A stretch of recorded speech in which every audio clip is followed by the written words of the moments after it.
오순절 성령 강림 주일에 하나님의 은혜와 사랑이 여러분 가정에도 충만하시기를 바랍니다. 이 오순절 사건은요, 마가의 다락방에서 일어난 성령 임재의 사건입니다. 오순절은 유대의 3대 절기 중에 하나이죠. 칠칠절이라 부르기도 하고 초실절이라 부르기도 합니다. 이 오순절은 6월절로부터 50일째 되는 날에 지키는 절기입니다. 그래서 첫 곡식을 거두어서 그 수확을 하나님께 바치는 감사의 절기입니다. 우리식으로 얘기하자면 이제 추수감사절이 되겠죠. 그리고 이 오순절은 모세가 시내산에서 십계명을 받은 것을 기념하는 날입니다. 하나님께서 시내산에서 율법을 주신 것을 기념하는 것이 바로 오순절입니다. 이제 오순절이 성령 강림절이 되었습니다. 수확의 첫 열매를 드리던 감사의 절기가 성령께서 임하셔서 교회의 첫 열매를 맺히게 하십니다. 성령 강림절은 교회의 생일을 기념하는 절기입니다. 하나님의 교회가 이제 이 오순절 성령 강림을 통해서 새롭게 시작하게 되는 것이죠. 우리는 성령 강림절을 맞이하면서 성령님에 대한 새로운 이해를 가져야 합니다. 성령님을 새롭게 체험해야 합니다. 오늘 성령 충만하셔서 성령님을 체험하시고 성령님을 맛보시는 여러분 모두가 되시기를 간절히 바랍니다. 오늘은 성령님에 대한 오해 두 가지를 함께 다루려고 합니다. 첫 번째 오해는 이런 거예요. 물 세례는 성령 세례와 다른 것이다 라는 오해입니다. 예루살렘 교회에 큰 박해가 일어납니다. 성도들은 사마리아로 흩어집니다. 그 당시 사마리아는 여러분 아시는 대로 유대인들과 불편한 관계를 가지고 있었습니다. 갈등과 반목하는 사이입니다. 그런데 빌립 집사님이 그 사마리아 성에 복음을 전하게 됩니다. 정말로 놀라운 일이 아닐 수 없습니다. 많은 사람들이 빌립 집사님의 전도를 받고 복음을 받아들였습니다. 세례를 받게 됩니다. 예루살렘 교회가 이 소식을 듣고 베드로와 요한을 파견합니다.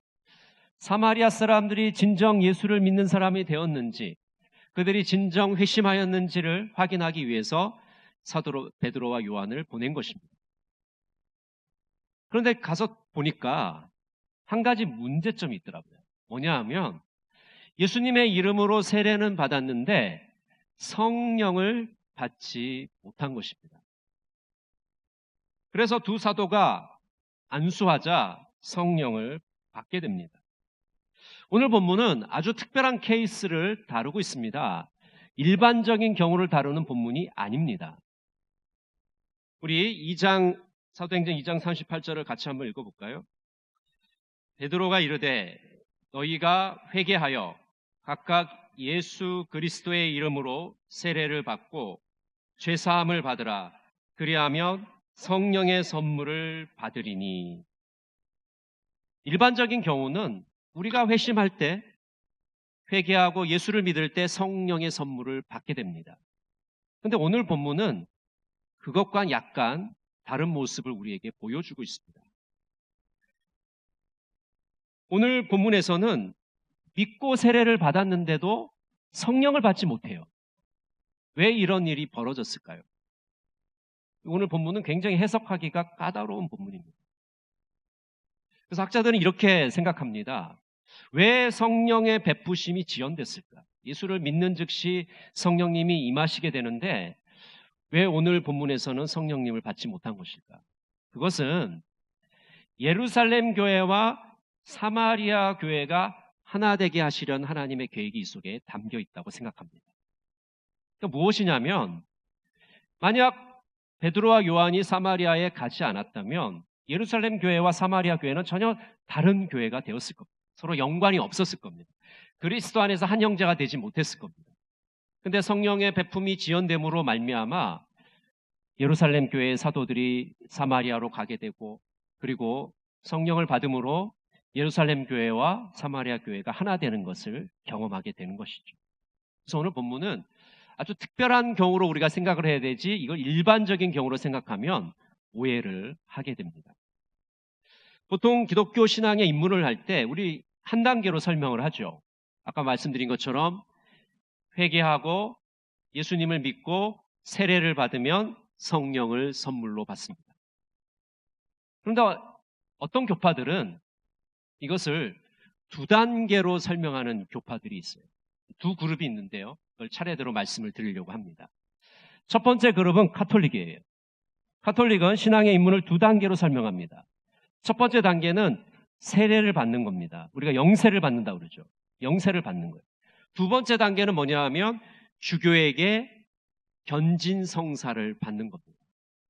그래서 주교에게 가면 이 세례자가 세례받은 사람이 주교에게 가면 주교가 안수를 하게 되고 성령을 받게 된다고 그들은 주장합니다. 또 두 번째 그룹은 어떤 그룹이냐면 일부 오순절 교파예요. 우리가 흔히 순복음 교단이라고 부르는 사람들입니다.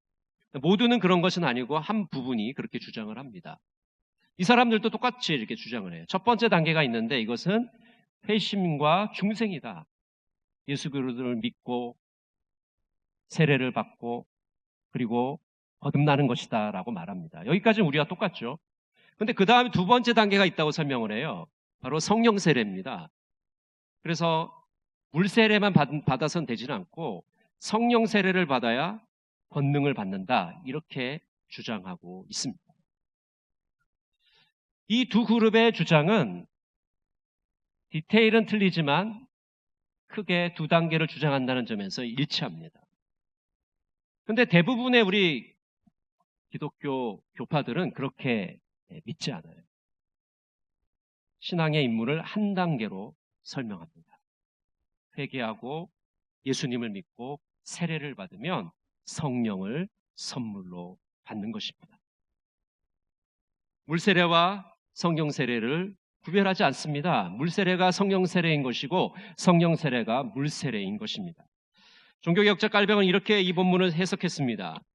사마리아 사람들은 이미 양자의 영을 받았으므로 성령의 특별한 은혜들이 덧붙여졌다.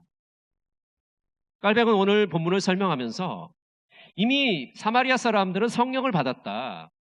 베드로와 요한 사도가 안수했을 때 받았다는 것은 이미 성령을 받았지만 성령의 특별한 은혜가 더 덧붙여진 것이다, 추가된 것이다 라고 설명하고 있는 것입니다. 결론적으로 말하면 물세례와 성령 세례는 다른 것이 아닙니다. 일부 사람들이 주장하듯이 물세례만 받으면 안 되고 성령 세례를 받아야 된다는 것은 성령에 대한 오해입니다. 오늘 본문을 착각한 것입니다. 오해한 것입니다.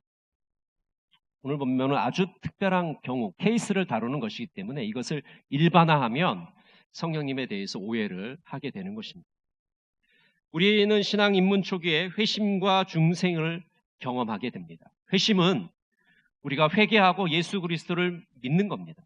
중생은 성령께서 우리를 거듭나게 하시고 새롭게 하시는 겁니다. 이렇게 회심과 중생을 우리는 경험하게 되는 것이죠. 이것이 모두 다 성령의 역사인 것입니다. 우리가 예수 그리스도를 처음 믿는 그 순간부터 지금까지 우리의 신앙을 만드시고 주장해 오시는 분이 바로 성령 하나님이시기 때문에 그렇습니다. 성령 하나님이 아니시면 우리가 어떻게 회개하고 예수를 믿을 수 있겠습니까? 성령 하나님이 아니시면 우리는 어떻게 세례를 받을 수 있겠습니까? 성령 하나님이 아니시면 우리는 어떻게 거듭날 수 있겠습니까?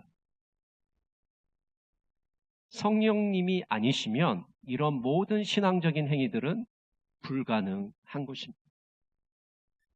우리는 성령 강림절을 맞이해서 이렇게 기도해야 됩니다. 성령 충만케 하여 주시옵소서.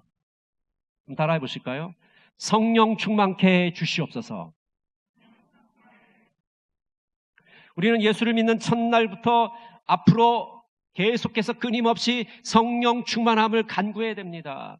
성령 충만케 하여 주시옵소서. 성령의 충만함을 힘입을 때 우리는 그리스도인답게 살아갈 수 있고 예수 그리스도를 닮아가게 되는 것입니다. 거룩한 그리스도인이 되는 것입니다. 여러분 그리스도 안에서 성장하기를 원하십니까? 성령 충만하기를 사모하시는 여러분 모두가 되시기를 간절히 바랍니다. 두 번째 오해는 성령을 돈으로 살 수 있다는 오해입니다. 당시 사마리아 성에는 마술사 시몬이라는 사람이 있었습니다. 이 사람은 스스로를 큰 자라고 이야기하면서 마술을 통해서 많은 사람들을 미혹하였습니다. 때마침 빌립 집사님이 전도를 하자 이 마술사 시몬이 예수를 믿게 됩니다. 세례를 받게 됩니다. 그리고 사도들이 예루살렘으로부터 와서 안수하자 성령이 임하는 모습을 보면서 사도들에게 돈을 드리면서 이렇게 얘기합니다. 이 권능을 나에게도 줘서 내가 안수하는 사람마다 성령을 받게 해주십시오. 성령을 돈벌이에 이용하려는 것입니다. 이런 잘못된 행동에 대해서 사도들은 시몬에게 엄중하게 경고합니다. 우리 사도행전 8장 20절을 같이 한번 보겠습니다. 베드로가 이르되 내가 하나님의 선물을 돈 주고 살 줄로 생각하였으니 내 은과 내가 함께 망할지어다. 메시지 성경이 이렇게 번역합니다. 베드로가 말했다. 당신은 돈과 함께 망할 것이요 하나님의 선물을 돈으로 사려 하다니 이 무슨 터무니없는 짓이요. 여러분, 오늘 마술사 시몬이 행한 이 짓은 터무니없는 짓입니다. 망할 짓입니다. 하나님의 구원과 하나님의 능력은 돈으로 살 수 없습니다. 하나님의 선물은 돈으로 살 수 없습니다. 하나님의 역사는 돈으로 해결할 수 없습니다. 우리가 자본주의 사회를 살아가기 때문에 많은 사람들이 이렇게 착각하는 사람들이 있습니다. 하나님의 일도 돈이면 다 될 것이다. 하나님의 역사도 돈으로 해결할 수 있다. 여러분, 정말 잘못된 생각입니다. 세상적인 생각이에요. 그런 세상적이고 세속적인 생각이 교회를 오염시킵니다. 여러분, 하나님의 역사는 돈으로 해결할 수 없어요.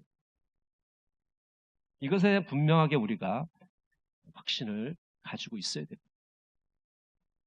마술사 시몬은 교만과 탐욕과 이기심을 가지고 있었습니다.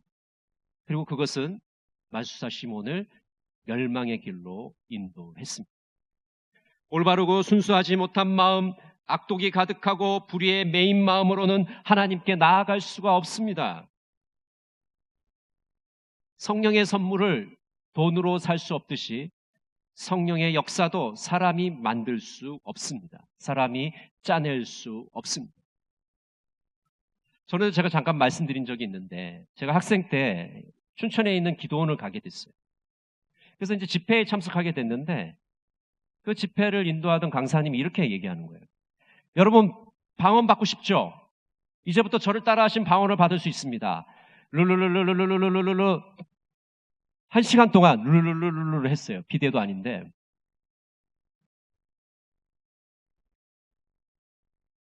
이 강사님이 놓친 게 하나 있습니다. 아주 중요한 한 가지를 놓치고 있어요. 뭘 놓치고 있습니까? 하나님의 선물은 사람이 만들 수 없는 거예요. 사람이 줄 수 없는 거예요. 여러분, 선물이란 말 자체가 그렇잖아요. 다른 사람이 나한테 주는 거잖아요. 내가 상대방을 압박해서 짜내서 받을 수 있는 겁니까? 이미 그것은 선물이라고 부르지 않겠죠. 강탈이라고 그러겠죠. 강탈한 빼앗은 것이죠. 근데 많은 사람들이 이 부분에서 착각을 합니다. 내가 얼마든지 짜낼 수 있다고 생각합니다. 천만의 말씀.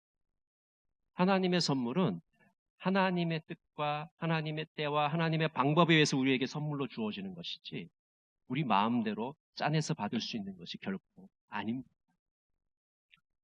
성령의 역사는 너무나도 다양해서 그 경험은 너무나도 방대해서 우리가 그 성령의 역사를 다 설명할 수 없고 이해할 수가 없습니다.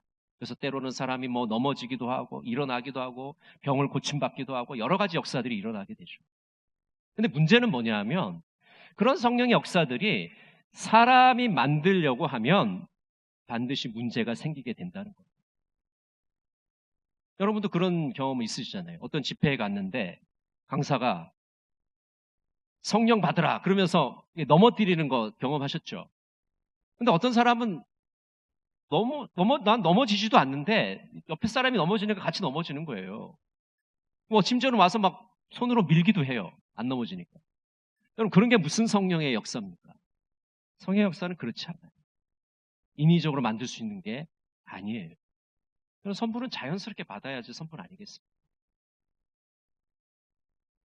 사람이 짜낼 수 있는 것은 성령의 역사가 절대로 아닙니다. 이처럼 하나님의 선물에 사람이 간섭하게 되면 엉뚱한 길로 빠지게 되고 궤도를 이탈하게 됩니다. 여러분, 성령 강림절에 우리는 성령님에 대한 오해를 바로잡아야 됩니다. 물 세례와 성령 세례가 다른 것이 아니라는 것을 알아야 됩니다. 우리는 계속해서 성령의 충만함을 간구해야 됩니다. 성령의 선물은 돈으로 살 수 없습니다. 성령의 역사를 사람이 인위적으로 만들어낼 수 없습니다. 우리는 이제 성만찬에 참여하게 될 것입니다. 성만찬은 성령님의 초대입니다. 천국의 식탁으로 우리를 인도하시는 것입니다. 성령께서 떡과 포도주를 통해서 그리스도의 몸과 피에 참여하게 하십니다. 성령님은 성만찬을 통해 하나님의 나라를 미리 맛보게 해 주십니다. 오늘 이 성만찬을 통해서 성령님의 초대에 응하시는 여러분 되시기를 바랍니다. 성만찬을 통해서 주님과 더 깊이 교제하시고 주님과 더 깊이 사귐이 있는 복된 시간이 되시기를 간절히 바랍니다. 기도하겠습니다.